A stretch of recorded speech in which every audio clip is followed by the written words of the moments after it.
The Governor of Ondo State, Honorable Lucky Aiyedatiwa, has forwarded a list of 12 commissioner nominees to the State House of Assembly for confirmation.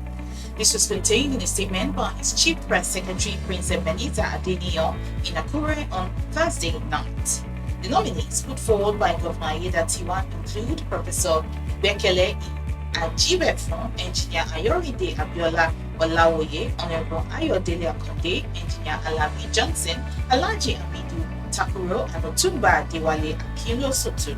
Also on the list are Mr. Idowu Ajanaku, Dr. Oluwaseun Abosede Osamaye, Dr. Todd Logo, Mr. Olaolu Akindolire, Honorable Sunday Olajide, and Mr. Omoyofumi Segun Hembo. Governor Aiyedatiwa asked for the lawmakers' expeditious consideration of the nominees in the overall interests of the state. He assured the Speaker and members of the Assembly of his highest regard, noting, "I wish to forward to your esteemed office the following commissioner nominees for your kind consideration and confirmation of the House of Assembly.